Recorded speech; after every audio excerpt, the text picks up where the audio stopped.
ሉላ ገዙ በዚህ ሰዓት ብዙዎችን እያነጋገረ ትገኛለች ነው። የሉላ ገዙ ከኢቢኤስ ቴሌቪዥን እየወጡ ያሉ መረጃዎች ናቸው። ከዚህ በኋላ ሉላን በኢቢኤስ እንደማናያት ነግራችሁ በከፍተኛ የሀዘን ስሜት ነው። ከፍተኛ ተቃውሞ ዮናስና ሉላን በተከታታይ ሳምንት መሸኘቱ ከነበረው በጣም ታምሜ ነበር፣ በሽተኛ ነበርኩ። ያን በጣም ነበር የጎዳኝና ለማጭበርበር የመጡ ድርጅቶች እና ትላንትና እግረኛ ሚዲያ ላይ መቄዶንያ ስም አብሮ ይነሳ ነበር። እነ ሰራዊት ፍቅሬ በሚዲያ መግለጫ መስጠታቸው ትልቅ ስህተት ነው። ታችሁ ስለተገኘው እንደመባረክ እንደመቀደስ ቆጥረዋለሁ።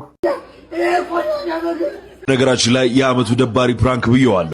ከጸጸት ያውጣችሁ ፈጣሪ። ላይክ ባላልኩትኝ ሰላም ቤተሰብ እንዴት ናችሁ? ያለው ክብሩ ይስፋ ጆሴፍ ነኝ። እንደተለመደው በአዳዲስ በወቅቴና በአነጋጋሪ ቪዲዮዎች ተመልሼላችሁ መጥቻለሁ። ከእናንተ የሚጠበቀው እስከዚህ ቪዲዮ መጨረሻ አብራችሁ መቆየትና ለዚህ ቻናል ለማዲስ ከሆናችሁ ላይክ በማድረግ ሼር በማድረግና ሰብስክራይብ በማድረግ ይህ ቻናል ቤተሰብ መሆኑ በተለይ አዲስ የሆናችሁ ሰብስክራይብ ማድረግ እንዳይረሳ። ሀሳብ አስተያየት ካላችሁ ደግሞ ኮሜንት ላይ ጻፉልኝ። ማንኛውንም አስተያየት ለመቀበል ዝግጁ ነኝ። ወደ ዛሬ ቪዲዮቻችን እንሂድ። ነገራችን ላይ የአመቱ ደባሪ ፕራንክ ብየዋለሁ። እርግጥ ፕራንኩ የሚወራ ብዙ ነገር ባይኖረውም የኔ ሀሳብ ግን የሚደብር ፕራንክ ነው። ሀሳባችሁን ኮሜንት ላይ አስቀምጡ። ናቲ ግን ጸጉር አስተካካይ ብቻ አይደለም፣ ህልም ያለው ራሱን የሚወድ ራሱን ለማሳደግ የሚጥር የተሻለ ነገር ላይ ለመድረስ አጋጣሚዎችን የሚጠቀም አእምሮውን የሚያንቀሳቅስ ጀግና ወጣት። ዓለም አቀፍ ሴሌብሪቲዎችና ቲክቶከሮች ሲመጡ ለማግኘት መሞከሩ ፋርነት ሳይሆን የኔትወርክና የነገር ስኬት መንደርደሪያ ይሆናል። ዛሬ ለሚመሮች ግብአት ሊሆን ይችል ይሆናል። ግን እመኑኝ በብርቱ ጥረቱና ትጋቱ ያፌዛችሁበት ነገ ለትላልቅ ሴሌብሪቲዎች ብቻ በስፔሻል ኬዝ አገልግሎት የሚሰጥ ገናና ባለሙያ መሆኑ አይቀሬ። ህልም ላለው ሰው ትችትና ፌዝ ምኑም አይደለም። እናንተ ዛሬ ስታፌዙበት፣ እሱ ግን የነገን እጅግ አስፈላጊነቱና ተፈላጊነቱን በጽናት እየገነባ ነው። ናቲሻው የሰዎች አሉታዊነት ያንተን መንገድ አይወስንምና ጉዞን ቀን። ህልሙ ትልቅ የሆነ ሰው ፈጣሪ ከጎኑ ነውና በጭራሽ አይወድቅም። እስቲ እንደኔ ቪዲዮ ሲሆን በጣም የተናደደና ያዘነለት እኔ በጣም ያሳዘነኝ ናቲ የማንም መጮቻ ነው። በተለይ አይሾ ስፒድ ኢትዮጵያ መጥቶ እነዛ ነገሮች እሱ ላይ ሀፕን ካረጉ በኋላ ሁሉም ሰው በሱ መቀለድ በቃ እሱ ላይ የሆነ ሙድ መያዝ ምናል አፍ መፍቻ አድርጎታል። እኔ በጣም ነው እያሳዘነኝ ያለው።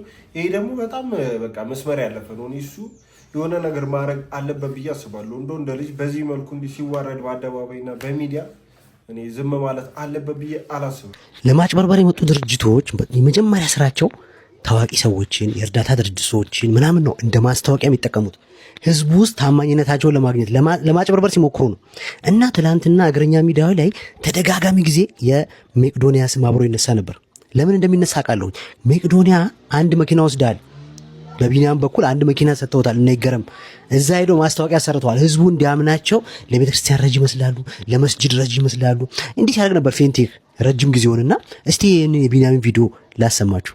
አመሰግናለሁ። እንግዲህ ፊንቴክ ለመቄዶንያ የሰጠው መኪና ቀላል አዲስ መኪና ነው።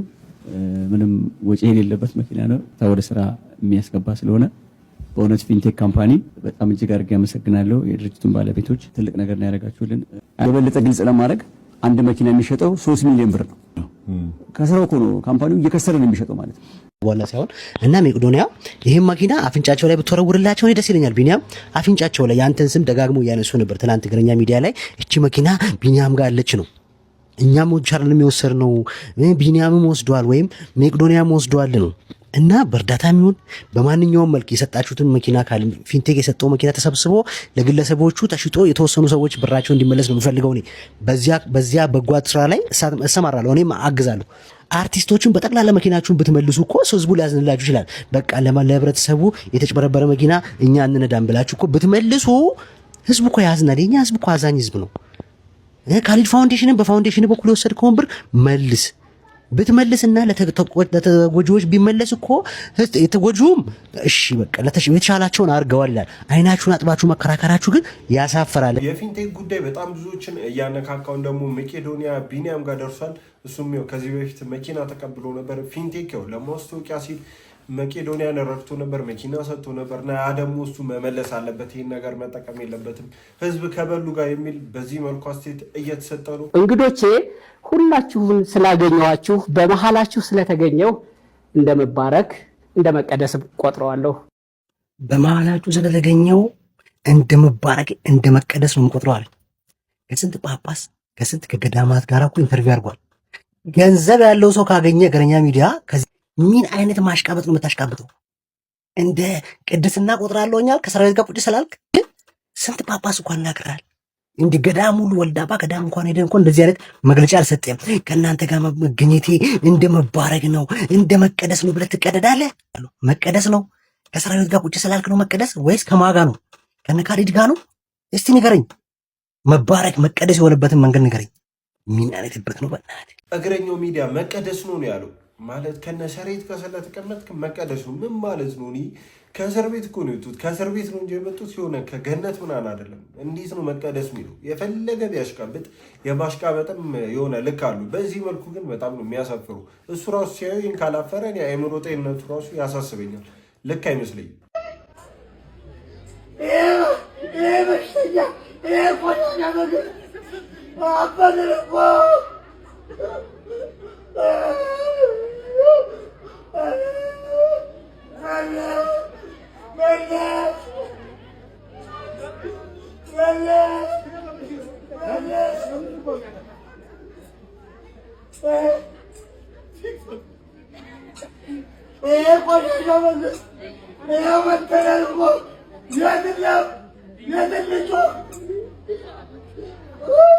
እንደተመለከታችሁት ያው መለስ ዜናዊ ቀብር ጋር ሄዶ እያለቀሰ ነው። ተቃጠልን እያሰቃየን ነው ያለው መንግስት እያለ በዚህ መልኩ እያለቀሰ ነው። ይህ ቪዲዮ በጣም መነጋገር ይሆናል። በጣም ሶሻል ሚዲያ ላይ እየተዘዋወረ ነው እና ኮመንት ለማየት ሞክሬ ነበር። ደግሞ እዚህ ቪዲዮ ስር በጣም ብዙ ሰው የራሱን ስሜት እንደገለጸለት አድርጎ እያወራ ነው። እኛም ሄደን ባለቀሰን የሚል ኮመንት በጣም ብዙ ነው ያየሁት። በጣም የሚሰሙ ሰው ብዙ እንዳለ ተረድቻለሁ። እስቲ ምን ታስባላችሁ? ይህን ስትዩ ምን ተሰባችሁ? በዚህ ፍጥነት ከተታረቃችሁ ትለያያላችሁ። እርግጠኛ ሆኜ የምነግራችሁ ነገር ትለያያላችሁ። በእርግዝናሽ ወቅት በአራስነትሽ ወቅት ያሳለፍሽውን መከራና ሐዘን እንዲህ በቀላሉ ውልቅ ብሎ በሁለት ሳምንት ውስጥ የሚወጣ እንዳይመስልሽ። ቆም ብለሽ አስቢ። አንተም ብትሆን ከሷ ጋር ለመስማማት ለመታረቅ ልጅን ለማሳደግ የቻልከውን ጥረት አድርግ እንጂ ያንን ሐዘን መከራና ቁስሏን ትረሳለኛለች ብለህ እንዳታስብ፣ እንዳትሸወድ። በዚህ ፍጥነት እንኳን ሴት ልጅ አርግዛ ያሳለፈችውን ይቅርና ማለት ነው የቃቃ ጠብ ራሱ አይታረቅም፣ አይረሳም። ስለዚህ አረቃችሁ አስቡ። አሁንም እዚህ ጋር ታርቃችኋል፣ ወደ ሌላ ነገር ውስጥ እንዳትገቡ፣ ስሜት ይሆናችሁ ድጋሚ ዋጋ እንዳትከፍሉ። ተረጋጉ። ለልጅ ማድረግ ያለብን አድርግ፣ ህይወትን አስተካክል። አንቺም ለልጅሽ ሁኚ። መንገድሽ ጥሩ እየሄደ ነው። ሰዎች አውቀውሻል፣ ስራ ሊያሰሩሽ፣ ብዙ ሊያግዙሽ ሰዎች እየፈለጉ ነው። ይሄንን እድል ተጠቀሚበት። ዘለሽ ወደ ስሜት እንዳትገቢ፣ ዘለሽ ወደ ግንኙነት እንዳትገቢ። ህይወትሽ ይበላሻል። ድጋሚ የረሳሹ ሊመስልሽ ይችላል ስላየሹ። እሱ ስሜት ነው። አንድ ሁለት ሴክስ አርጋችሁ አንድ 3 ቀን 4 ቀን ግፋ ቢል ሳምንት ሴክስ አርጋችሁ እሱ ያልቃል። ትረጋጋላችሁ። የዛኔ ያ ሐዘንሽ ያ መከራሽ ያ ራስሽን ሊያስጠፋሽ ሲሞክር የነበረው ህመምሽ አንድ ባንድ እየወጣ እንድትጠዩ ነው የሚያረጋሽ። ስለዚህ የፈጠነ እንዳትታረቁ፣ የፈጠነ እንዳትግባቡ፣ ባልና ሚስት ሙድ እንዳታራምዱ፣ ርቀታችሁን ጠብቃችሁ ቀስ እያላችሁ እየተላመዳችሁ ለማስተካከል ሞክሩ። በጣም ብዙ ሰው እነዚህ ካፕሎች የታረቃት ያው አሁን ፌመስ ስለሆነች ሰይፉ ላይ ስለቀረበች ነው ጥሩ ሁኔታ ላይ ስለሆነች እንጂ የምር ወዷት አይደለም። ልትወልድ ስትል ትቷት ሄደ። በዚህ መልኩ በፍጥነት መመለሱና አብሯት መሆኑ ሊቭ ላይ እንደዚህ መታየቱ በቃ የሆነ ጥቅም ፈልጎ እንጂ የምር ወዷት አይደለም የሚል አስተያየት በጣም ብዙ ሰው እየሰጠ ነው እና ያው እሷ እንድትጠነቀቅም ብዙ ሰው እያስጠነቀቃት ይገኛል። እስኪ እናንተ ምን ታስባላችሁ? ይሄ ነገር ለጥቅሟ ነው የሚመስላችሁ? እኔ እውነት ለመናገር እኔ ወዷት ድጋሚ የቀረባት አይመስለኝም፣ አልዋሻችሁ። ምክንያቱም በዚህ ፍጥነት ሰው ይህን ያር ነገር ተጸጽቶ ያን ልጅ ትቶ የነበረ ሰው ተመልሶ በዚህ ሁኔታ አብሮ ይሆናል ብዬ እኔ አላስብም። እስቲ ምን ታስባላችሁ? ኮመንት ላይ ጻፉልኝ። እኔ የምለው ይሄ ልጅ ግን ራሱን በጣም የሆነ እንደ አሪፍ አባት ምናምን ነው የሚያየው እና በጣም ነው ግርም የሚለኝ።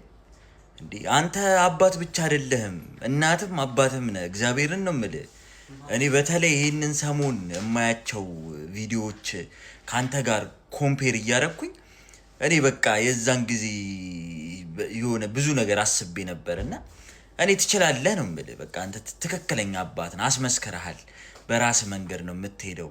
እዚህ ጋር ለልጆች የሚበጃቸውን አይነት አክት ነው አሁን እያረክ ያለው። ሲያድጉ ሲያዩት እንዳይቆጫቸው ማለት ነው። እና በጣም ትክክለኛ አካሄድ ነው እየሄድክ ያለው። ትክክለኛ እናትም አባትም ነህ። ሲቀጥል ደግሞ ዋናው ሐሳቤ እሱ የሚሰራው ቪዲዮ ላይ ሄዳችሁ የእሷን ፎቶ ምናምን የምታረጉ አንዳንድ በዘበዞች አላችሁ፣ አርፋችሁ ተቀመጡ። አንተ ግን ትችላለህ ፋኒ፣ አሁንም በራስ መንገድ ይመች። ፋኒና ሳምሪ ሰሞኑን በጣም መነጋገር ይሆናሉ። በተለይ ሳምሪ የምንለቃቸው ቪዲዮዎች በፓንት ምናምን ብቻ ከተለያዩ ወንዶች ጋር የሆነች ዋኖስ ምናምን በጣም ብዙ ቪዲዮ ቫይራል እየወጣ ነው፣ ያታችሁታል ብዬ ተስፋ አረጋለሁ። እና ያ ቪዲዮ በጣም እንደተተችና ፋኒ ደግሞ የሚያሳየው ባህሪ በጣም ለልጆቹ ትክክለኛ ነገር እንደሆነና ያው እሱ እንዲደነቅ አድርጎታል። እስኪ በሁለቱ ጉዳይ ምን አይነት ሀሳብ አላችሁ? ካንሰር ነው፣ የደም ካንሰር። እስከዛ ሰዓት አልታወቀም። ድፍን 3 ወር ምን እንደሆነ አልታወቀም። እኔ ጠዋት ራውንድ ሲያረጉ ሰምቻለሁ። ምን እንደተሰማሽ? አይኔን እጨፍናለሁ፣ እንቅልፍ ይወስደኝ። ከዛ ኤሚል ብለድ ካንሰር ምናምን ሲሉ ሰማ። የተለየ የተሰማሽ ስሜት አለ? ተደብቄ አልቅሻለሁ። በተማጽኖኝ ለምን ታውቂያለሽ ማለት ነው? ምን ማለት ነው? ስለ ካንሰር ሲባል በቃ ሁሉም ሰው ከባድ በሽታ ነው፣ የሚገል ነው ሁሉም። ከዛ ደግሞ ህፃናት ላይ ይከሰታል ብለህ ደግሞ አታስብም። ቢከሰትም የሚገል ነው የሚመስለኝ፣ ሚድን አይመስለኝ። ማንም ሰው ሲጀመርም ይድናል ብሎ ያስብ የሆነ ምድን ምናምን አልመሰለኝም ነበር በሰዓቱ። ልክ እንደ ሞት አዋጅ ነው የሰማሽው ማለት ነው? ኦኬ። እቺ ልጅ በጣም እኔ በቃ እንዴት እንዳደነኳትና እንዴት እንዳሳዘነች ማለት ታሪኳ የምታረቅበት መንገድ እና ደግሞ ያሳለፈችውን ነገር ጽናቷን እኔ በዚህ እድሜዋ የወላ ነገር እኔ በጣም አይጠበቅም። በጣም ነው የሚገርሙም፣ በጣም ነው የምትደነቁም፣ በጣም ነው የምታሳዝኑ። በጣም ነው ያሳዘነች ሳየው። በቃ እኔ ከህፃን ልጅ ምሰማው አይመስለኝም እነዛን ቃላት እና ያሳለፈቻቸውን ነገሮችና እዚህ ጋር መኖሯ በጣም የሚገርም ነገር ነው። በጣም ብዙዎችንም ያስተምራል ጥንካሬ ብዬ አስባለሁ። እስቲ ምን ተሰማችሁ? እቺ ልጅ ታያት በጣም ብዙዎቻችሁ አልቀሳችኋል ወይ አዝናችኋል ብዬ አስባለሁ። ከእንደዚህ አይነት ፈተና ያወጣችሁ ፈጣሪ ሁሉ ጊዜ ለበጎ ፈጣሪ ያደርገውን ነገር አይሳሳትም። ግን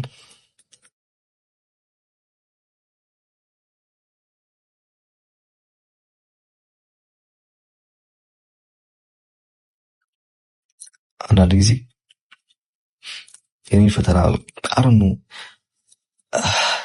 ኦኬ ላይክ በትንሽ ዓመት ጥሩ ደረጃ ላይ የደረስኩ ሰው ነኝ። በትንሽ ዓመት መጥፎ ደረጃ ላይ የሚያደረስኩ ሰው ነኝ። በትንሽ ዓመታት ብዙ ነገር ያስተዋልኩ ሰው ነኝ። በትንሽ ዓመታት ብዙ ነገር የተገናዘብኩ ሰው ነኝ። በትንሽ ዓመታት ሰውን የመዘንኩበት ሰው ነኝ። ገባችኋ? በተለይ እቺ 6-5 ዓመቴ በጣም ህይወቴ ላይ በቃ ፍቄ ማላወጣው መጥፎ የሚሆን ጥሩ ነገር አለ ተቀርጾ ለዘላለም ይቀጥላል። ከጸጸት ያውጣችሁ ፈጣሪ። ላይክ ባላልኩትኝ እንዳትሉ ያውጣችሁ።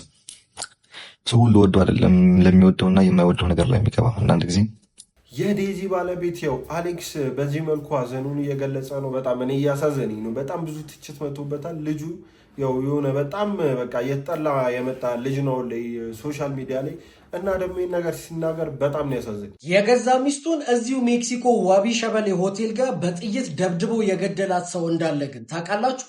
ታሪኩን ልንገራችሁ። እንግዲህ የሰውየው ስም አለማየሁ ይባላል። የልጅቷ ደግሞ ዘነበች በመባል ነው የምትታወቀው። እና እነዚህ ሁለት ሰዎች ከ10 ዓመታት በላይ በፍቅር ግንኙነት ውስጥ ነበሩ።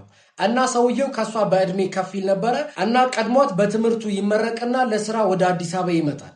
እና ትንሽ ጊዜ ከሰራ በኋላ እሷንም ከነበረችበት ቦታ እኔ ጋር ሆነሽ እኔ ጋር እየተማርሽ እዚሁ ስራ ጀምረን አብረን እናድጋለን በማለት ከነበረችበት ቦታ ያስመጣታል። እና የግል ኮሌጆች ላይ ተምራ እንድትመረቅ ካደረገ በኋላ እሱ በሚያውቃቸው ሰዎች አማካኝነት ስራ እንድትቀጠርና ስራ እንድታገኝ ያደረገ። ፍቅራቸው አሪፍ ነበረ። ነገር ግን ከ5 ወራት በኋላ የእሷ ጸባይ ሙሉ ለሙሉ መቀያየር ይጀምራሉ።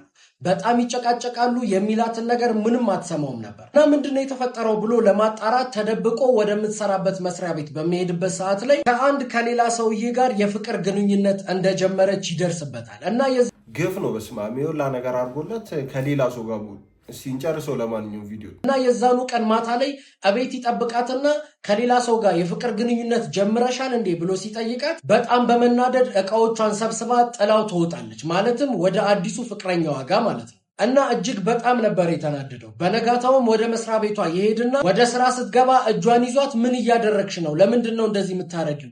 እኔ ላደረግኩልሽ ነገር ይሄ ነበረ ውለቴ፣ ለሰጠውሽ ፍቅርና እንክብካቤ ይሄ ነበረ ምላሹ በሚልበት ሰዓት ላይ እጇን ምንጭቅ ታደርገውና ፊት ለፊቱ ተፍታ አብሬክ እያለውም ራሱ አፍርብክ ነበረ ብላው ጥላው ትገባለች። ሰውየው እጅግ በጣም ነበረ የደነገጠ። ከ10 ዓመታት በላይ ለፍቶ የገነባው ፍቅር ውሸት እንደሆነና ልፋቱ በሙሉ ከንቱ እንደሆነ ተሰማው እና እጅግ በጣም በመናደድ እንደዛ ከሆነ እኔና አንቺ አብረን የማንሆን ከሆነ እስከዛሬ ድረስ ለአንቺ ብዬ ያወጣሁትን ያበላውሽን ያጠጣውሽን ያስተማርኩሽን ገንዘቡን እያንዳንዱን መልሽልኝ፣ ላቤን መልሽልኝ በሚልበት ሰዓት ላይ እሷም በሰው ምንም የምከፍል ሳንቲም የለኝም ብላ ታስነግረዋለች ማለት ነው። በዚህም እጅግ በጣም ይናደድና ሜክሲኮ ዋቢ ሸበሌ ሆቴል ጋር ከስራ ስትወጣ ጠብቆ ከጀርባዋ በጥይት ደብድቦ ይገላታል ማለት ነው። እዛ አካባቢ የነበሩ ምስክሮች እንደተናገሩት ከሆነ ከገደላት በኋላ ምንም አይነት መደናገጥ አልታየበትም ነበረ። በጣም የተረጋጋና በጣም የተደሰተ ሰው ይመስል እንደነበረም ተናግረዋል። ይሄ ታሪክ ከተፈጠረ አሁን ከ21 ዓመት በላይ ያልፈዋል። ለትውስታ ብዬ ነው የነገርኳችሁ። እናንተ በልጁ ምትክ ብትሆኑ ግን ምንድን ነበር የምታረጉት? ሀሳባችሁን እስቲ ኮመንት ላይ አስቀምጡ። መግደል አለበት ብዬ አላስብም። ትክክለኛ አይደለም። ምክንያቱም የራሱን ህይወት ነው የሚያበላሸው። እሺ ለእሷ ተዉትና የራሱን ህይወት ነው ያበላሸው። ምክንያቱም ይሁላ ነገር አሳልፎ ይሁላ ነገር አድርጎላት መከዳቱ ሳያንስ አሁን ደግሞ እሷ ሞታ እስር ቤት ረጅም ዓመት ይታሰራል። ከፈጣሪም ተጣላ ሰው ገሉ። ስለዚህ ይህን ነገር ማድረግ አልነበረበትም ብዬ አስባለሁ። ግን በጣም ነው የሚያሳዝነው። እሷም ግፍ ሰርታለች። ይህ ከባድ ነው።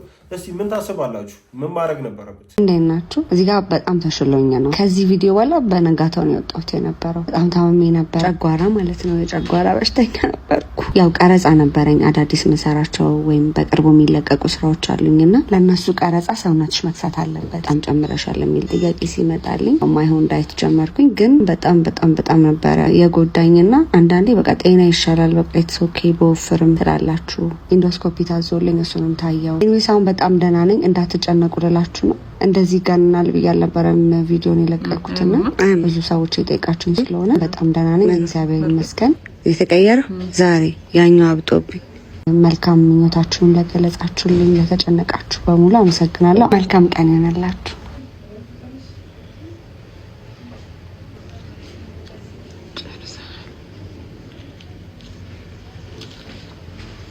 ይሄ እጅ እንዴት እንዳበጠዩት ይሄኛው ምንም አልሆነም። ቬሮኒካ አዳነ ትላንትና ታማ ኢቨን ሐኪም ቤት ገብታ እንደነበርና አሁን ተሽሏት ያው ከሐኪም ቤት ወጣ ስሯ ላይ እንዳለች ተናግራለች። በዚህ መልኩ የሉላ ገዙ ከኢቢኤስ ቴሌቪዥን መጥፋትን በተመለከተ እየወጡ ያሉ መረጃዎች ናቸው። ከዚህም ጋር ተያይዞ ሶሻል ሚዲያ ላይ እንግዲህ የተለቀቁ ጽሁፎችን ቪዲዮዎችንም እያየን ነው። ከዚህ በኋላ ሉላን በኢቢኤስ እንደማናያት ነግራችሁ በከፍተኛ የሀዘን ስሜት ነው። መቼም ሉላና ኢቢኤስ መሀል የተፈጠረውን ሰምታችኋል። ከውድም በኢቢኤስ ባሻገር ከእንተዋወቃለን ወይ ሳይቀር ዱካዋን ያጠፋችበት ምክንያት በ360 ላይ ከባለስልጣንና ባለሀብቶች ግንኙነት እንዳላት መረጃው ለህዝብ ከደረሰ በኋላ ከኢቢኤስ ማኔጅመንት ጋር ለምን በሚል ከፍተኛ ተቃውሞ ለማስተናገድ የተገደደች ሲሆን ፕሮግራም አቅራቢ አይውጣለ ተብሎ የተረገመው ኢቢኤስ ከሲኒየር አቅራቢዎች የመጨረሻ የቀሩት ዮናስና ሉላን በተከታታይ ሳምንት መሸኘቱ ከባድ የራስ ምታት እንደሆነበት እየተነገረው ነው። ሉላ ገዙና ኢቢኤስ በመጨረሻም ያው ያበቃላቸው ይመስለኛል። ብዙ ጊዜ ከኢቢኤስ የሚወጡ ጋዜጠኞች በሆነ ምክንያት ወይ ውጭ ወጥተው ነው ይመለሳሉ ይባላል፣ ወይ ታሞ ነው ይባላል። ከዛ በዛው ነው የሚጠፉት። የሉላም ጉዳይ ይሄን ይመስላል እና ያው ብዙዎች ደግሞ እያወሩት እንዳሉት ኢቢኤስ ቲቪ ሰሞኑን በኢትዮ 360 አንድ የቀረበ ፕሮግራም ነበር ከባለስልጣኖች ጋር እንደምትጠረጠርና በዛ ምክንያት ደግሞ ከኢቢኤስ ቲቪ ባለቤቶች ጋር ችግር እንደገጠማት እና ይህን ነገር ማድረግ እንዳልነበረባት የሚሉ አስተያየቶችም እየሰጡ ነው። በዛው ልክ ደግሞ ታማ ስለሆነ ነው ትመለሳለች የሚልም አስተያየት ተሰጥቷል። ያው እግሯ ላይ ትንሽ ህመም አጋጥሟታል የሚል መረጃም በቅርቡ ሰምተን ነበር። ሌላኛው ደግሞ እየተባለ ያለው ነገር ወደ ቻናል ዋን ከነ መቅዲሾ ጋር ልትቀላቀል አስባለች። እዛ መሄዱ አይቀርም በቅርቡ ልክ እንደ ሌሎቹ የኢቢኤስ ሰራተኞች የሚልም ሀሳብ እየተሰጠ ነው። እስኪ እናንተ ምን ታስባላችሁ? ሉላ ኢቢኤስ ትመለሳለች ወይ? እኔ እውነት ለመናገር ትመለሳለች ብዬ አላስብም። እስኪ ሀሳባችሁን ኮመንት ላይ ጻፉልኝ። በስህተት ራሱን ስላጠፋው የኢትዮጵያዊ ሙዚቀኛ እናውራ። ሙዚቀኛው ተፈራ መኮንን ይባላል። በኢትዮጵያ የመጀመሪያው ፒያኒስት ነው። ስራ ውሎ ወደ ቤቱ ሲገባ ከሚስቱ ጋር ይጋጩና ይመታታል። ከዛ ጎረቤት ይመጣል ምናምን አዩት፣ ሞታለች፣ ራስን አሽሽ እንዳይዙ ይሉታል። እሱም በድንጋጤ ከቤቱ ወጥቶ አካባቢው ያለ ዛፍ ላይ ራሱን ሰቅሎ ይሞታል። ከሞተ በኋላ እነዛ ጎረቤቶቹ ኧረ አልሞተችም ራሷን ነበር የሳተችው ተነስታለች ብለው ለሱ ሊነግሩ ሲፈልጉት እሱ ራሱን አጥፍቶ ተገኘ ማለት ነው። ጎረቤቶቹ ግን ነፍሳቸው አይማርም ማለት እርግጠኛ ባልሆኑት ነገር እንደዚህ አውርተው ሄዶ ራሱ እንዲያጠፋ ገፋፍቶታል እና እነሱ ራሱ መጠየቅ ያለባቸው ይመስለኛል። ምንድነው ባል ምንድነው ጋይስ ምንድነው? በእናታችሁ ንገሩኝ። ምንድነው? ፈርኒቸር ነው? የኪችን ዕቃ ነው? መደርደሪያ ነው? ምንድነው? ባል ጨንቁኝ፣ በእናታችሁ ንገሩኝ ባል ምን እንደሆነ ወጥቼ እንድገዛ ለቤቴ ያስፈልገኛል። ይቺ ሴት ባል ፈርኒቸር ነው ወይስ የኪችን ዕቃ ስትል ሰማው ልበል? ለመሆኑ ባልና ፈርኒቸር ምን ያገናኛቸዋል? አንድ ገበሬ የነበረችውን የቆየች ውሻ ስራ አትሰራም ብሎ ከቤት ሊያስወጣት ይወስናል። ውሻዋ ግን ማታ ሌባ ሲመጣ በኃይል ጮኻ እርሱን ቤቱንና ያለውን ንብረቱን በሙሉ ታስጥላለች። በማግስቱ ገበሬው ኧረ ይቺስ ውሻ ሳትሆን የቤቴ አጥር ናት አለ ይባላል። ዛሬም ክቡር የሆነውንና በእግዚአብሔር መልክ እንደ እግዚአብሔር ምሳሌ የተፈጠረውን ሰው አገልግሎት ሰጪ በሆነ ግዑዝ ዕቃ መስሎ ማውራት የተንሸዋረረ እይታ እንዳለ ያስረዳል። ባል የቤት ማስዋቢያ ፈርኒቸር ወይም ደግሞ አገልግሎት ሰጥቶ የሚያልቅ የኪችን ዕቃ አይደለም። እውነተኛ እኩልነት እና መከባበር የሚጀምረው የሰውን ሰብአዊ ክብሩን በመጠበቅ ነው። ባልና ሚስት በትዳር ውስጥ እኩል ድርሻ አላቸው። አብሮ የሚበለጽጉ የህይወት አጋሮች እንጂ ቁሳቁስ አይደሉም። ይቺ ሴት ስለ ጋብቻ ያላት አመለካከት ጤነኛ አይደለም። ስለ ሴቶች መብት መሟገት መብቷ ነው። እኛ ሀገር ላይ ሴቶች ይበደላሉ፣ ይጨቆናሉ። በትክክል ድርብ ጭቆና ይገጥማቸዋል። አዎ እንደ ዜጋ ሁሉም ሰው ከሚገጥመውና ከሚጨቆንበት ነገር ባለፈ ሴቶች ሴት በመሆናቸው የሚደርስባቸው ብዙ በደልና ጫና አለኛ ሀገር። ታዲያ ይህንን ነገር የሴቶችን መብት ለማስጠበቅና ይህንን ክፍተት ለመሙላት ወንድን በዚህ ደረጃ ዝቅ ማድረግ ተገቢ አይደለም። በፌሚኒዝም ከማይመቸኝ ነገሩ አንዱ እነ ጆርዲ የሚያስተላልፉት አንዳንድ መልእክት አለ። ልክ እንዳሁኑ ማለት ነው ትዳርንና ወንድን ልክ እንደ ጠላት ማየት ልክ ነው ብዬ አላስብም። በትዳርና ከወንድ ጋር አብራ ስትሆን ነው ትውልድ የሚቀጥለው ብዙ ነገሮች ሊኖሩ የሚችሉት። ጤናማ የሆነን ትዳር እኔ መደገፍ አለብን ብዬ ነው ማስበው። እነ ሰራዊት ፍቅሬ በሚዲያ መግለጫ መስጠታቸው ትልቅ ስህተት ነው ተባለ። ከፊንቴክ ማጭበርበር ጋር በተያያዘ ተጠርጥረው ታስረው በዋስ የተለቀቁት እነ ሰራዊት ፍቅሬ ጉዳያቸውን ከእስር ቤት ውጭ ሆነው እየተከታተሉ መሆኑ ይታወቃል። ይህን ተከትሎ ከሰሞኑ ክሳቸውን በተመለከተ መግለጫ ሰጥተዋል። መግለጫ መስጠታቸውን ተከትሎ ደግሞ የፊንቴክ ተበዳዮች በተለያዩ መንገድ ተቃውሟቸውን እየገለጹ ይገኛሉ። ለመሆኑ እነ ሰራዊት ፍቅሬ በፍርድ ቤት የተያዘን ጉዳይ በሚዲያ ላይ ወጥተው ማብራሪያ መስጠት ይችላሉ ወይ? ይህም በተመለከተ የህግ ባለሙያዎችን ከአዲስ አበባ አነጋግረን ነበረ።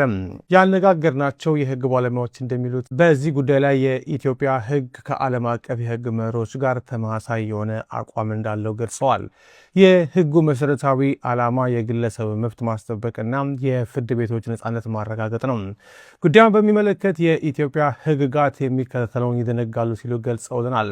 አንደኛው በኢትዮጵያ ህገ መንግስት መሰረት ንጹህ ሆኖ የመገመት መብት ነው። በኢፌዴሪ ህገ መንግስት አንቀጽ 20 ንዑስ አንቀጽ 3 ላይ በግልጽ እንደሰፈረው ማንኛውም የተከሰሰ ሰው ጥፋተኝነቱ በህግ መሰረት በፍርድ ቤት እስከሚረጋገጥ ድረስ ንጹህ ሆኖ የመቆጠር መብት አለው። በተጨማሪም ህገ መንግስቱ በአንቀጽ 29 ሀሳብን በነጻነት የመግለጽ መብትንም ያረጋግጣል። በመሆኑም አንድ ተከሳሽ ይህንን መብቱን ተጠቅሞ ለቀረበብኝ ክስ ንጹህ ነኝ ብሎ መናገሩ የዚህ መብት አካል ስለሆነ በህግ ላያስጠይቅ ይችላል። እንደ ህግ ባለሙያዎቹ ማብራሪያ ከሆነ በወንጀል ህጉ መሰረት በፍርድ ቤቶች ስራ ጣልቃ አለመግባት የሚለው ሊሰመርበት ይገባል። በ2004 ዓ.ም በወጣው የኢትዮጵያ የወንጀል ህግ የፍርድ ቤቶችን ነጻነትና የፍትህ አሰጣጥ ሂደትን መጠበቅ ላይ ጥብቅ ክልከላዎች አሉ። ጉዳዩ በፍርድ ቤት የታየና በክርክር ላይ ሂደት እያለ ተከሳሹ በሚዲያ ላይ ወጥቶ የክሱን ዝርዝር በመተንተን ህዝባዊ ጫና ለመፍጠር ከሞከረ፣ ምስክሮችን ካሸማቀቀ ወይም ማስረጃዎችን በሚዲያ ለማቅረብ ከሞከረ የፍትህ ሂደቱን እንዳስተጓጎለ ተቆጥሮ በወንጀል ይጠየቃል። እዚህ ጋር የፍርድ ቤትን ክብር መንካት የሚለውም ሊነሳ ይችላል። ተከሳሾቹ የሚሰጡት መግለጫ ውስጥ የዳኞችን ገለልተኝነት ጥያቄ ውስጥ የሚከት ፍርድ ቤቱን የሚያንኳስስ ወይም አቅጣጫ ለማስያዝ የሚሞክር ሀሳብ ከተንጸባረቀ የፍርድ ቤትን ክብር በመንካት ወንጀል ሊከሰስ ይችላል። የህግ ባለሙያዎቹ እንደሚሉት በኢትዮጵያ የመገናኛ ብዙሃን አዋጅ መሰረት ቢሆን የፍርድ ቤትን ነፃነት ሊጋፋ የሚችል ጉዳይ ሚዲያዎች ማስተናገድ አይፈቀድላቸውም። አንድ ሚዲያ በፍርድ ቤት የተያዘን ጉዳይ የራሱን የሚዲያ ችሎት በመክፈት የተከሳሹን ማስረጃዎች ቢመረምርና ቢያስተላልፍ ተጠያቂነት አለበትም። በኢትዮጵያ ህግ አንድ ግለሰብ ክስ ከቀረበበት በኋላ በሚዲያም ሆነ በማህበራዊ ትስስር ገጾች በተከሰስኩበት ጉዳይ ንጹህ ነኝ፣ እውነቱ በፍርድ ቤት ይረጋገጣል የሚል አጠቃላይ መግለጫ መስጠቱ መብቱ ነው። ነገር ግን ከዚህ ባለፈ የክሱን ዝርዝር መተንተን፣ ማስረጃ ማቅረብ እንዲሁም በአቃቤ ህግ በምስክሮች ወይም በዳኞች ላይ ተጽዕኖ ሊፈጥር የሚችል ሰፋ ያለ ማብራሪያ መስጠት የፍርድ ሂደትን በማስተጓገል ወንጀል ያስቀጣል ብለዋል። የፊንቴክ ጉዳይ በዚህ መልኩ መነጋገሪያነቱን ቀጥሏል። እነ ሰሬ ፍቅሬም በጣም እየተቹ ነው። በተለይ ደግሞ አሁን ላይ እግረኛው ሚዲያ ላይ ካስተላለፉት ቃለ ምልልስ በኋላ በጣም ብዙዎች እየተቿቸውና መታሰር ድጋሚ ያለባቸው የሚል አስተያየት እየተሰጠ ይገኛል። የገዛ ጓደኛዋና ፍቅረኛዋ የሞዴሏን እህት እንደገደሏት ተገለጸ። ምን ያህሎቻችሁ ጓደኞቻችሁን ታምናላችሁ? ይህ ጥያቄ ለእናንተ ነው። የ2026 ሚስ ወርልድ ኢትዮጵያ ተወዳዳሪ የሩታ ይርጋለም ታላቅ እህት ቅዱሳን ይርጋለም በተፈጸመባት እጅግ አሰቃቂ የእገታና የግድያ ወንጀል ሕይወቷ ማለፉን በርካቶችን አስደንግጦ ነበር። ከትምህርት ቤት ጀምሮ የምታውቃት ቅድስት ሙሉቀን የተባለች ጓደኛዋ መካከል የጠነከረ ወዳጅነት የነበረ ቢሆንም ከጀርባው ግን የምቀኝነትና አደገኛ ሴራ ተሸሽጎ እንደነበር ተገልጿል። አርብ ዕለት ቅድስት ሙሉቀን ላለፉት ጥቂት ጊዜያት ያልተገናኙትን ቅዱሳንን በስልክ በመደወል አዲስ ኮንዶሚኒየም ተከራይቻለሁ፣ መጥተሽ ቤቴን እይልኝ፣ ደሞም የማገናኝሽ አዲስ የሥራ ዕድል አለ በማለት ጥሪ ታቀርበላታለች። ቅዱሳን በጓደኛዋ ላይ አንዳችም ክፋት ሳትጠረጥር ሜክሲኮ አካባቢ ተገናኝተው አብረው ወደ ኮዬ ፈጬ ኮንዶሚኒየም አመሩ። ኮዬ ፈጬ በሚገኘው አዲስ ኮንዶሚኒየም ደጃፍ ደርሰው ወደ ቤት እንደገቡ ቀድሞ ተደብቆ ይጠብቅ የነበረው የቅድስት ፍቅረኛ ደሳለኝ ቅዱሳን ድምፅ እንኳን አውጥታ እንዳትጮ አፍኖ በማሰር እገታውን ፈጸሙ። አጋቾቹ ወዲያውኑ ለሟች ቤተሰቦች በመደወል 2 ሚሊዮን ብር እንዲከፈላቸው ይጠይቃሉ። የቤተሰብ ልብ በጭንቀትና በድንጋጤ ተሞልቶ የገንዘብ ድርድርና ዝግጅት በሚያደርግበት ወቅት አጋቾቹ ከቅዱሳን ጋር በቅርበት የሚተዋወቁ በመሆኑ ነፃ ብትወጣ የፈጸሙትን ሚስጥር አሳልፋ እንደምትሰጥባቸው አስበው በዚያንኑ ዕለት የቅዱሳንን ሕይወት በአሰቃቂ ሁኔታ አጠፉት። አስክሬኗንም ማንም እንዳያገኙ በማሰብ እዚያው አካባቢ በተከራዩት ሌላ ተጨማሪ ኮንዶሚኒየም ውስጥ ደበቁት። ሆኖም አጋችና ገዳዮቹ ነገሩ እንዳሰቡት አልተሳካም። ዋነኛ ተጠርጣሪ የሆነችው ቅድስት ጎተራ አካባቢ በቁጥጥር ስር የዋለች ሲሆን ተባባሪው ፍቅረኛዋ ደግሞ በአዳማ ከተማ ተደብቆ ሳለ በቁጥጥር ስር ሊውል ችሏል። በአጠቃላይ ከወንጀሉ ጋር በተያያዘ 8 ሰዎች በቁጥጥር ስር የዋሉ ሲሆን ዋና ዋናዎቹ ተጠርጣሪዎች ወንጀሉ መፈጸማቸውን አምኖ ድርጊቱን እንዴት እንደፈጸሙት በቦታው ተገኝተው ለፖሊስ አሳይተዋል ተብሏል። በጣም ነው የሚያሳዝነው። ማለት በጓደኛዬ ያልተከዳ እንዳይን ነገር ሲደረግባት በጣም ነው የሚያሳዝነው። ያው ፍትህ ታገኛለች ብዬ አስባለሁ። ሴቶች ወንድ አትመኑ። የራስሽ ያልሆነ ሰው ነገ ያገበኛል አብሬ እሆናለሁ የልጆች አባት ወይም ይሁን ካልሆነ በስተቀር ማንኛውንም ፎቶ አትነሱ አብራችሁ። በቃ እኔ መናገር ፈልጌ አይደለም ታውቃላችሁ፣ እኔ ሴትን አልናገርም፣ ግን በኋላ ራሳችሁ አውጥታችሁ ስለምትዘረግፏት እኔ እንደው ትምህርት ይሁን ብዬ ነው ለተናናሾቹ ሴቶች ማለት ነው። በቃ የራስሽ ያልሆነ ወንድ ጋር ፎቶ አትነሺ። አይ ቲንክ ይሄ ሰውዬ እሱ ኮሜንቱ ላይ እንደተረዳሁት በሰላም ጊዜ አብራችሁ ናችሁ ምናምን አለ። አይ ቲንክ ሰውዬው የሚያደርግ አይመስለኝም። ሰውዬው ቤተሰብ አለው ምናምን ልጆች ነው ያሉት ሰው ነገር ነው መሰለኝ። በኋላ ራሳችሁ ትሰሙታላችሁ፣ ራሳችሁ የምታወጡ ስለልጅቷ። ግን እኔ መናገር የፈለኩት እዚህ ጋር ምንድነው ታናናሾች ሴቶች ማለት እንዲማሩ ስለምፈልግ በቃ የራስሽ ያልሆነ ነገ ያገበኛል ብለሽ የማታስቢው ወንድ ጋር እሱም ስልክ ላይ አትነሽ። ከተነሳሽን በራስሽ ስልክ እሱን ማለት ነው በቃ የሆነ ኖርማኒ ፎቶ። አሁን አይ ቲንክ እች ልጅ አታውቅም ሰውየውን ፖስታችሁ እሱ ይሁን ወይም ቤተሰብ ያለው ነው ልጅ ነው ያለው ሰው ብቻ አላውቅም። በቃ እሷን ለመጉዳት ብለው ነው የፖስቱት። እዚህ እንዳዩ ዛሬ 15 ሰዓት ምናምን ነው 15 16 ሰዓት ነው ከተፖስተና እሷን እንትን ለማለት ብለው ነው። እና ተጠንቀቁ ሴቶች። በትዕግስት ያው የአገዋ ቆንጆ ብዙዎቻችሁ ታውቋታላችሁ ብዬ አስባለሁ። የሆነ ጊዜ ላይ በጣም ፌመስ ሆና ታዋቂ ሆና ነበር በቁንጅና ምክንያት እና የዓለም አምባሳደር ሆና ነበር የአገው። ከዛ በኋላ እሱን ከተወች በኋላ ደግሞ በዚህ መልኩ በጣም ብዙ መነጋገሪያ ሆናለች። ሰሞኑን ከአንድ ባለትዳር ከሀብታም ወንድ ጋር ነችና ፎቶ ደግሞ በዚህ መልኩ ለቁባታል። ከቁልቢ ገብርኤል ሲመለሱ ከአንድ ቤተሰብ የ4 ሰዎች ሕይወት አለፈ። በደብረ ብርሃን አጂብ ሰፈር ነዋሪ የሆኑት ከአንድ ቤተሰብ አባላት 4 ግለሰቦች ከቁልቢ ንግስ በዓል ወደ ቤታቸው እየተመለሱ በነበረበት ወቅት ነው በዛሬው ዕለት አሌልቱ ሲደርሱ የተሳፈሩበት ሚኒባስ ከሲኖ ጋር በመጋጨቱ ነው ይህ አሳዛኝ ልብ ሰባሪ ዜና የተሰማው። በዚህ አደጋ የሹፌሩ ባለቤት፣ አባቱ፣ እናቱና የቅርብ ቤተሰባቸው ሕይወታቸው ማለፉም ተሰምተዋል። ለመላው ቤተሰቦቻቸው፣ ለዘመዶቻቸው፣ ጎረቤቶቻቸው እንዲሁም ለሚያውቋቸው ወዳጅ ዘመዶቻቸው እናት መረጃ ፈጣሪ እንዲያጽናናቸው ይመኛል። በጣም ነው የሚያሳዝነው። ከቁልቢ የሚመጡ 4 ሰዎች ለዞም ያንድ ቤተሰብ አባል በጣም ነው ያሳዘነኝ። እና ብዙ ጊዜ አንድ የታዘብኩት ነገር ምንድነው ቁልቢ ሄዶ ሁሌ በየአመቱ ንግስ ሲኖር ሰው ደርሶ ሲመጣ የሆነ አደጋ ይፈጠራል፣ የሆነ ሰው ይሞታል። ለምን እንደሆነ እኔ አይገባኝም። በጣም ነው ያዘንኩት። ያሳዝናል። ነፍስ ይማረው። የዘንድሮ ጓደኛ እኮ ቢቀር ይሻላል በእውነት። አሁን አንዷለም ልቡ ተሰብሮ ናሬቲቭ ለኢትዮጵያ ሊሸጥ የፈለገውን ሀዘን በተቀመጠበት ጓደኞቹ አስፎገሩበት። እዩ እየሳቁ ደረታቸውን ቀና አድርገው ባይዘው ሀዘን ሲገባ አልሰማውም እየተባለ ነጠላ ተለብሶ ጥቁር ተለብሶ ተዘግዝቆ ነው የሚገባው። ሚስቱን አይደል እንደ እያጣው ሚስቱን እጮኛውን አጥቶ ልቡ ተሰብሯል እኮ። ነጠላ ዜማ ሊለቅላት እኮ ነው። እናንተ ይሄን ቪዲዮ በለቃችሁ በነጋታው ነጠላ ዜማ እየለቀቀ እኮ ነው። በጣም መሰበሩን ግን የእናንተ ፊት ይነግረናል ውዶች። ባይዘው ጓደኛ ግልጽ አድርጎ ይናገራል። እሱ ካሜራ ደቅ ነው። እናንተ ኮሪደር ላይ ቆማችሁ ለኢትዮጵያ ሕዝብ ከየት ይባላል ትገባላችሁ። ኧረ በስመ አብ ስታሳፍሩ። እሱ እንዲህ ተሰብሮ ጥቁር በጥቁር ለብሷል። እናንተ ነጭ ለብሳችሁ ምናምን ዋንጫ ይዛችሁለት ውዶቼ። ሲጀመር አንዷለም አልተሰበረም። እንደዚህ አይደለም አመንትኑ መልኩ ይሄ አይደለም። ኦኬ ጺሙ ነው እንደዚህ አይደለም። ቀን እኮ ሲውል ሲዞራል ነው የሚውለው። ሰው እኮ ያየዋል። ይሄ አይደለም ጺሙ። ድራማ የምትሰሩት እናንተ በቀነኒ ሞት ላይ እንደው ትንሽ ህሊናችሁን አትፈሩም? ግን ቀነኒ ከናንተ ጋር ነው ቁጭ ብላ እንጀራ ያበላችሁ? ከናንተ ጋር ነው ሴሌብሬት ያደረገችው በርዝዴ ምናምን? አረ አይመስለኝም። ሌላው ነገር ደግሞ ይሄ ያጫሉ አዋርድ ሪቮክ እንደተደረገ ነበር ማቀው። ኦኬ ሪቮክ ተደርጎ መቼ ነው የተመለሰለት? ይሄንን ለህዝብ ይፋ ሆኗል ወይ? ስለማላቅ ነው አሳውቁኝ። ሀዘን ሲኬድ ደግሞ ዋንጫ ይዞ እንደሚኬድ አላቅም ነበር። እንግዲህ ቆይቻለሁ ከኢትዮጵያ ከወጣው ዋንጫ ተይዞ እየተሳቀ ምናምን እንደሚኬድ አላቅም ነበረ። እስቲ አልተናበባችሁም ለማለት ያክል ነው። እሺ ውዶች አልተናበባችሁም። ኤዲት ምናምን የምታረጉትና እናንተ ይሄንን ነገር አስታብ ያመጣችሁ ሰዎች ያው መናበብን ሌላ ጊዜ ፍጠሩ። እሺ ሰው ለማሳመን ቀሽሞች። የአንዷለም ጎሳና የቀነኒ ጉዳይ በዚህ መልኩ መነጋገር ይሆናል። ያው አንዷለም እያስመሰለ ነው እንጂ ውጭ ላይ ሲታይ በዚህ መልኩ አይደለም አንዷለም የሚል ነገሮች እየተላለፉ ይገኛሉ። እንደ ሰው ነኝ፣ አሁንም ሰው ነኝ። ሲሰለቸኝ ጥዬ እወጣለሁ፣ በጣም ሲበዛብኝ። ምክንያቱም በሽተኛ ሆናለሁ። ደም ግፊቱ ምንም ይዛል። አንድ ቦታ እንደዚህ ፈተው እንደዚህ አድርገው ፈትሻለሁ ብሎ ዝናብ መጥቶብኝ ምናምን ይላል። ስንትና ስንት ዓመት ተለፍቶበት ተለቅሞ ተበጥሮ ደርቆ የመጣውን በአንድ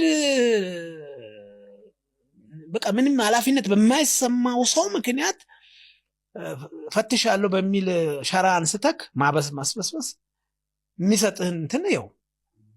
ከዛ ምንድን ነው ኔክስት ስቴፕክ? መውጣት ነው። ከዚህ ወይ ቢቀርብኝስ ደግሞ ባትወጣም ደግሞ የሚያስገድዱ ነገሮች አሉ። አሁን እኮ ቢዝነስ ኢትዮጵያ ውስጥ ኦፍ ኮርስ ባለቤት ሲሞት ብዙ ቢዝነሶች ይሞታሉ። ባለቤት ደግሞ እንዴት ሞተ ያልከኝ እንደሆነ ያው ብስጭቱ ደም ብዛቱ ይገለዋል። አላወቅንም። እኔ አሁን ሰው እከሌ የሚባል እንዴት አይነት ባለሀብት በእናትህ አለፈኩ ምን ሆነው እንዲሁ እኮ ቅርት ነው ያለው ይላል። በምን ቀረ? ደም ብዛቱን ማን ቼክ አደረገው? በምን መጣበት ደም ብዛት? እና አየህ አብሮ የሚሞቱ ነገሮችን አናስተውልም። በቃ ከሌ ነው ሞቶ አልተወ በቃ አይደለም። ሺህ ሰዎችን እኮ ከኋላው ትቶ ነው የሚሞተው። እና እኔ በዚህ አጋጣሚ እኔ እንኳን ብዙ አንድ ደስ የሚለኝ ነገር ያው ጠዋት ተነስቼ ጅው አረጋለሁ። አሁንም ትሮጣለህ? አዎ ስቲል ግፊት አለች እኮ ግፊት ወረበለ በእናት አሁን እኮ የምናገረው ራሱ ገፋ እያለ። እሺ ቤተሰብ የዛሬዎቹ ቪዲዮዎች እነዚህን ይመስሉ ነበር። እንደወደዳችሁ እንደተዝናናችሁባቸው ተስፋ አረጋለሁ። እስካሁን አይታችሁ ላይክ ያላረጋችሁ ላይክ በማድረግ ሰብስክራይብ ያላረጋችሁም ሰብስክራይብ በማድረግ ይቻላል። ቤተሰቡ እንዳይረሳ። በቀጣይ ቪዲዮ ደግሞ እስከምንገናኝ ሰላም ሁኑልኝ።